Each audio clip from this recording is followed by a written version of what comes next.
Hello and welcome to the Earls Court Exhibition Centre, the new home of the Mind, Body, Spirit Festival. Here we are in London. Things are really hotting up here. The crowds are pouring in on this Jubilee weekend, and we're going to be meeting some of the key speakers and participants at this year's event. Can't wait. My first stop was to visit a lady who could unravel the secret of our fingerprints.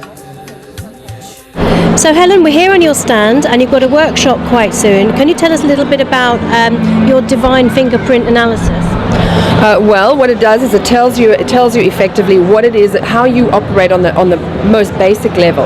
It's like I choose to believe that your soul infiltrated your cell structure of your body and actually made an impact on you and said, this is what I want you to learn, this is what I want you to, how I want you to serve. So how I want you to serve is normally a way that kind of comes naturally and easily to you. It's what you're drawn to do, right? But there's something that gets in the way, there's something that holds you back. And that thing that holds you back is what you're here to learn. I love to talk about the fact of jumping in a swimming pool. Imagine the moment you're born, you get thrown into the swimming pool, right? And it's a bit like, it's life. That's what life is. It's like a swimming pool that you jump into. But you're in this stuff and it's like, what is this stuff? And you eventually figure out it's water. And then once you kind of get comfortable in that sort of aspect, you start to think, oh, I think I'll head over there. Just feel drawn to go there.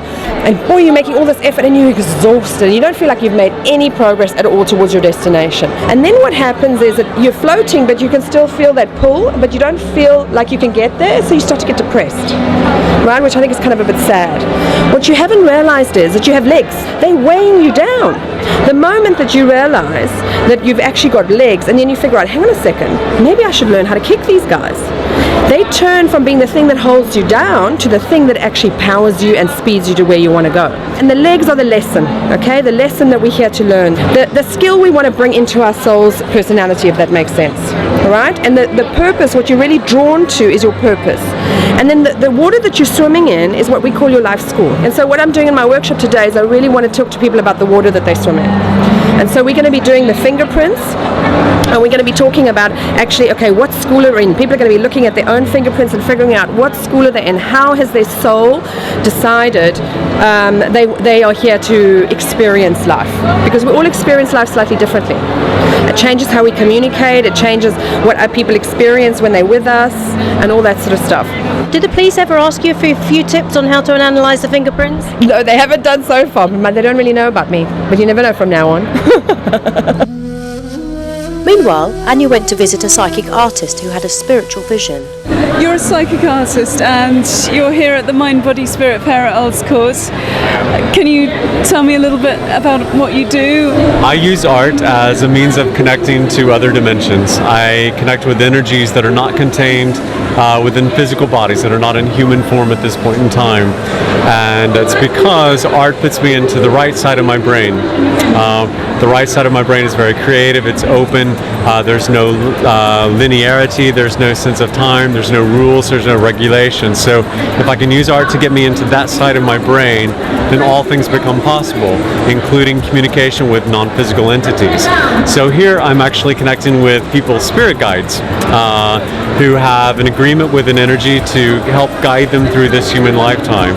And through the power of art, I'm connecting to them, I'm bringing through an image of what they want to, how they want to appear to this person, and then also bringing through messages of guidance and support for the individual. How do you begin to connect with somebody's spirit guides? Do they come to you through imagery, or is it clairaudient? It's a very uncontrolled and automatic process because I'm not a trained artist. When I'm doing this work, I don't see them and then draw what I see because I'm not, quite frankly, I'm not a good enough artist to do that. So it happens very automatically for me. So through a combination of the natural textures of the pastels and the natural texture of the paper combined, I begin to see images. I begin to see facial features and eyes and ears and noses and mouths, and I just naturally pull them out, what's already there. I get a sense that these energies kind of impress their energy upon the piece of paper, and then I'm just drawing out what they put there. And once I do, a face starts to emerge over the time that I'm spending with the person, and then the clairaudience kicks in. I begin to hear messages that they want to give to the person, and sometimes messages even appear in the picture itself. Words or numbers or symbols will come out in the pictures themselves too. Roger's just done this picture for you. Is anything about it familiar to you? Does anything strike you as... I think what Roger's been saying and the messages that were coming through, I've got a good idea who I think it might be. So it just resonates.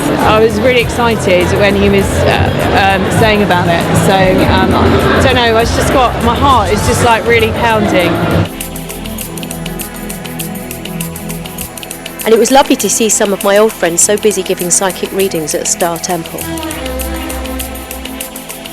I'm here with James Phillip from Celestial Earth, and we're going to find out about his School of Psychic Development and Healing. We're teaching a range of healing arts, so spiritual healing, Reiki, and some Celtic shamanism as well. And then in addition to that, we're teaching psychic intuition, clairvoyance training, and channeling, and many other things also. Now, you've mentioned clairvoyance. A lot of people associate clairvoyance with spiritualist mediumship. Is that the kind of clairvoyance you're teaching people? We're actually working with clairvoyance and also clairaudience, the hearing, and clairsentience, the sensing, in really every respect. Some people may just want to improve their own sense of themselves, self-awareness, through seeing and hearing more clearly, for example. And then other people are coming and developing the full spiritual mediumship, connecting with loved ones who've passed to spirit before. However, more typically with Celestial Earth, we're connecting and sensing with guides, angels, power animals, and really sometimes the divine beings as well. So it's a very broad spectrum. I say from High Street to heaven. So, personally, what are your specialisms? Me personally, I describe my specialisms as channeling. So channeling spiritual teachers. One might say that's my differentiation, is that I'm very much a channeler of any divine being. But maybe my leading guide is a spiritual teacher called White Eagle, or Great White Spirit in Native American culture. And he's fairly well known in some areas of spiritual realm. If he were here now, this is a bit of a cheeky question, do you think he would have a message for our viewers? Is it possible to ask you that? It's definitely possible, you can always ask. Yeah, let's just see. So White Eagle just comes forwards to make a talk, and what White Eagle says is it's all about love. It's all about love, and there are so many modalities and methods and practices. There's so many religions, and what he wants to say is that we should all accept everything as equal vehicles to coming to the peace. There are many ways to access the divine. Absolutely. Anya, with her passion for colour, was drawn to this beautiful artwork. Hi, and you're speaking with Psychic Oracle. Have you anything to say about your beautiful pictures that you have here? Well, I would like to say that it feels very auspicious to be here just as we're going into this very amazing Venus transit. So I'd say that my paintings are very much inspired by love of the Divine Mother, and they are about sacred therapeutic art. Yeah, I work on silk originally, and then basically these are printed onto canvas, and then I paint onto them again. So it's all different levels. This divine artwork was a feast for our eyes, but now it was time to discover angelic sound. Hi Stuart, now we've caught you here at the end of a very busy day at the Mind Body Spirit Festival here in London, in Earls Court. What have you been up to today? I've just been doing a 3.5-hour workshop in relation to angelic sound healing, which is the balance of the two items that I deal with in life, in the sense of helping people through this great transformation, this great shifting point at this time. One is to do with channeling 12 specific angels that call themselves the Angels of Atlantis, and the other is dealing with sound as a healing modality. And what's interesting is that when we look into the countenance of angels, particularly in the Renaissance period, they mostly, in the great paintings of Giotto and Raphael, they mostly have their mouths open, singing, or they have trumpets. One of the attributions that we're given at that time is that angels are here to provide us with sonar and doxa. Latin for sona, sound, and doxa, praise.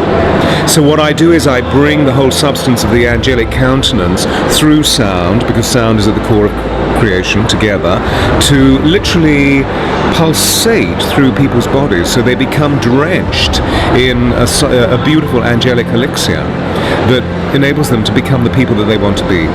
The important thing is that we each have a note, which is our signature note, and that's the song of our soul. And what I've discovered over the years is that most people don't sound that note because we're educated and conditioned into producing another form of vibration, which is the vibration of the head. So you can probably hear that I'm sitting in my body with this sound.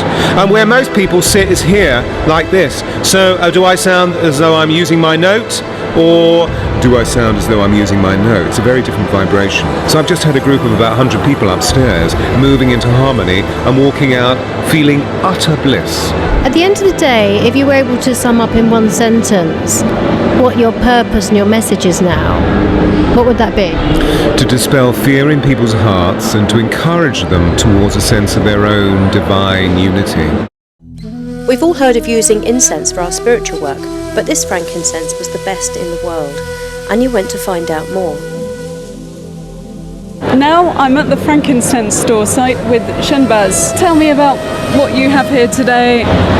So what we have today is the finest frankincense from Oman, and it's very good for purification of the atmosphere. It's really good when you use it for your psychic experiences, your ability to connect with another world. Frankincense is a raw ingredient which is used in perfumery. So in France, loads of frankincense gets shipped. Maybe not Omani frankincense because it's one of the finest and most luxurious, but Somalian frankincense does get used a lot in perfumery in France. Also, I read on here it's good for arthritis pain. How would people take that? You would boil and drink this. So I'll show you one of the resins. This is the yellow hodgery, and what you would do, you would take this individual piece. So I'll get a nice large pear-shaped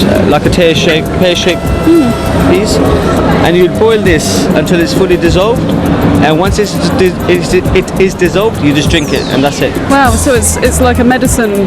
It is. One of these is equivalent to around 10 ibuprofen tablets. Is there anything else that it's good for, as well as arthritis?